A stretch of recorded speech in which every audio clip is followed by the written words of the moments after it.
बिस्मिल्लाहिर्रहमानिर्रहीम। अस्सलामु अलैकुम वरहमतुल्लाहि वबरकातुहू। Dear students, welcome to study time.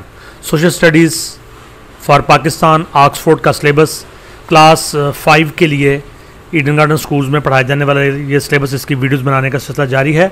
आपसे गुजारिश है कि अगर आपने स्टडी टाइम को सब्सक्राइब नहीं किया तो सब्सक्राइब करें और साथ बेल आइकन के बटन को दबा दें ताकि नई आने वाली वीडियोस की नोटिफिकेशन आप तक बर वक्त पहुँच सकें। तो चलते हैं अगली वीडियो की जानिब। हम इस वक्त रिकॉर्ड कर रहे हैं chapter number 2 world climate, effects of climate, temperatures. इसको हम पढ़ चुके हैं और अब अगला टॉपिक है हमारे पास the climate of Pakistan, Pakistan की आबो हवा। Pakistan lies just to the north of the tropical of cancer.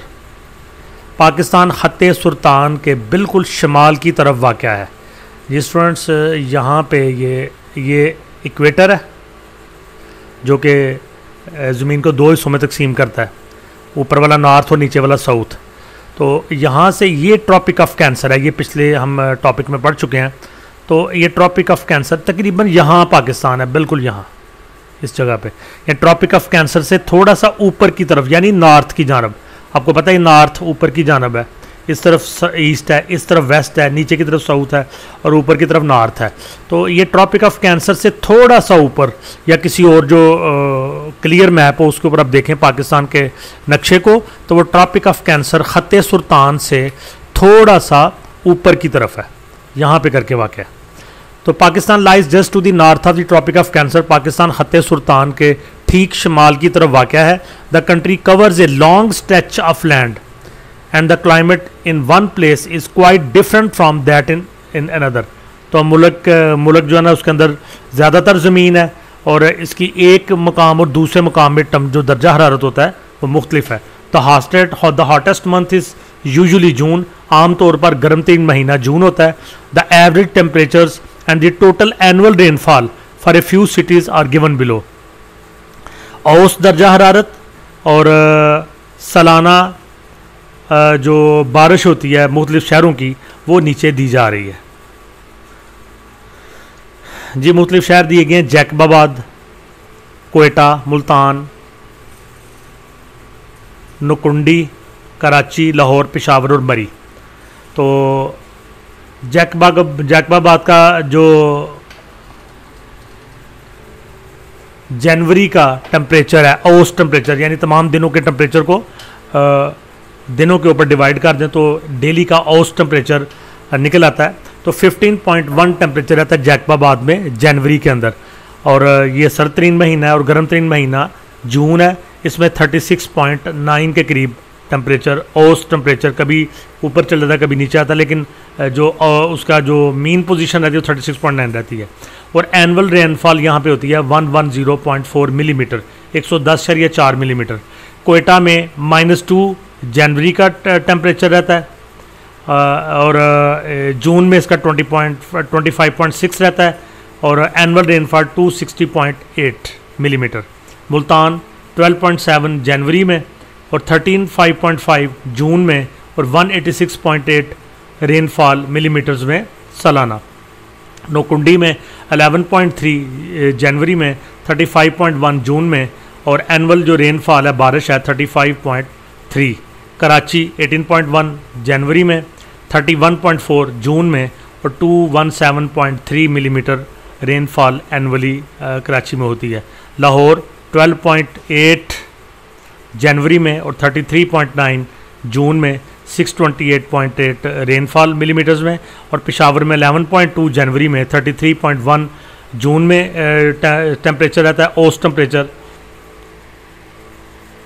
और 403.9 रेनफॉल होती है। और मरी में 3.7 जनवरी में, 20.6 जून में और 1789.3 मिलीमीटर्स रेनफॉल होती है। सबसे ज़्यादा जो रेनफॉल है वो मरी में होती है और इसका टेम्परेचर भी जो है वो लो रहता है बाकी मुल्क के मुकाबले में। तो मुख्तलिफ जो शहरों के टेम्परेचर्स हैं, सर्द तरीन महीने जनवरी के, गर्म तरीन महीने जून के, और पूरे साल में जितनी बारिश होती है इसका ये टेबल दिया गया है, ये आपकी इन्फॉर्मेशन के लिए। The figures given in the table are average temperatures. जो ये फिगर्स दी गई हैं सारे के सारे एवरेज टेम्परेचर्स हैं औसत टेम्परेचर है, मैंने बताया आपको कि औसत टेम्परेचर कैसे निकलता है कि पूरे महीने में ज़्यादा डेली टेम्परेचर चेंज होता है। तो रोज़ का टेम्परेचर आप काउंट करें और 30 दिन या 31 दिन जितने भी बनते हैं, तो टोटल 30 दिन 31 दिन का टेम्परेचर काउंट करके 30 या 31 के ऊपर 30 या 31 के ऊपर डिवाइड कर दें, तो एक दिन का जो एवरेज टेम्परेचर है वो निकल आएगा। Some places have very severe winters, बाद जगहों पर बड़ा शदीद किस्म की सर्दियाँ होती हैं। And temperatures can drop very low, और दर्जा हरारत बहुत नीचे तक गिर जाता है। फॉर एग्जाम्पल, मिसाल के तौर पर the temperature in Quetta has been as low as -16 degree centigrade winters. Quetta में इतना ज़्यादा टेम्परेचर गिर जाता है कि ये -16 तक भी चला जाता है, जो कि रिकॉर्ड किया गया। -16 तक टेम्परेचर कोयटा में चल जाता है सर्दियों में। Jacobabad once recorded a temperature of 53 degree centigrade. Jacobabad में एक दफ़ा गर्मियों में 53 डिग्री सेंटीग्रेड टेम्परेचर रिकॉर्ड किया गया। And many weather station have recorded temperatures above 49। और बहुत सारे वेदर स्टेशंस, ये हर इलाके का एक वेदर स्टेशन होता है जहाँ से उस इलाके के वेदर को देखा जाता है। तो बहुत सारे वेदर स्टेशन ने 49 प्लस टेम्परेचर जो है वो शो किया है। तो ये क्लाइमेट ऑफ पाकिस्तान, इसमें थोड़ा मज़ीद आगे बढ़ते हैं। To get a good picture of the climate of a place, किसी जगह के की आबो हवा की सही तस्वीर लेने के लिए we also have to study the amount of rainfall. हमें अमाउंट ऑफ रेनफॉल के वहाँ पे बारिश कितनी होती है इसको भी देखना होता है। The direction and frequency of winds, हवा की सिमत और उसकी frequency. The amount of water vapour, हवा में आबी बुहारात की मकदार जिसको हम ह्यूमिडिटी या नमी कहते हैं in the air. And other factors, और कई दूसरे अवामल को भी देखना पड़ता है। यानी टेम्परेचर के अलावा आपको जो आबो हवा किसी इलाके की या क्लाइमेट होता है, तो उस क्लाइमेट के लिए आपको टेम्परेचर के अलावा रेनफॉल और direction of winds, frequency of wind और ह्यूमिडिटी इन द एयर, ये सारी चीज़ें भी देखना होती हैं। The climate is influenced by many things. एक इलाके की आबो हवा पे बहुत सारी चीज़ें असरअंदाज होती हैं। हिल्स और mountains can stop rain from falling in some places. छोटी पहाड़ियाँ और बड़ी पहाड़ियाँ, हिल्स छोटी पहाड़ियों कहते हैं, माउंटेन बड़ी पहाड़ियों कहते हैं। कैन स्टॉप रेन, ये बारिश को रोक सकती हैं फ्रॉम फॉलिंग, गिरने से, इन सम प्लेसेस, बाज़ जगहों पर। तो जहाँ पे पहाड़ी इलाका होता है, तो बाज़ औक़ात जो बड़ी पहाड़ियाँ और छोटी पहाड़ियाँ होती हैं, ये कुछ इलाकों में बारिश को गिरने से रोक देती हैं क्योंकि हवाएं इनसे टकराती हैं और ये हवाओं को आगे नहीं जाने देती।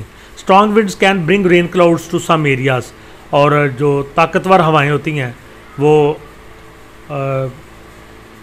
बारिश वाले जो बादल हैं वो कुछ इलाकों तक पहुंचा देती हैं। High up in the mountains it is very cold, पहाड़ों में बुलंदी पर चले जाएं तो वहाँ सर्दी बहुत ज़्यादा होती है। So even a place close to the equator can be cold if it is in the mountains. और अगर कोई मुल्क या कोई जगह इक्वेटर के करीब है, जिसके बारे में हमने पढ़ा था कि वहाँ सारा साल गर्मी होती है, लेकिन अगर वहाँ पे माउंटेन्स हैं बुलंदी पे, वहाँ पे भी उसी तरह ठंड होगी, बल्कि बर्फ़बारी भी हो सकती है। क्लाइमेट चेंज, आबो हवा में तब्दीली। Climate change is a change in the climatic patterns of region or on a global scale. जो क्लाइमेट चेंज होती है, आबो हवा की तब्दीली होती है, इज़ ए चेंज, ये एक ऐसी तब्दीली है इन द क्लाइमेटिक पैटर्न्स, आबो हवा के मुख्तलिफ जो अंदाज हैं उनमें, ऑफ रीजन, किसी इलाके के, और on a global scale, global scale, या पूरी दुनिया के अंदर।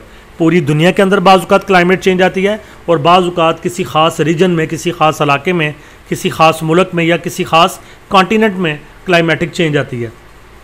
From the mid to the late 20th century onwards, 20वीं सदी के वस्त और 20वीं सदी के आखिर में, the increase levels of carbon dioxide की जो सतह है उसमें इजाफा हो गया इन द एटमॉस्फेयर, फ़ज़ा में, have caused A rise in the temperatures of on earth, ज़मीन के ऊपर बहुत सारी जगहों पर दर्जा हरारत के बढ़ने की वजह बनी है।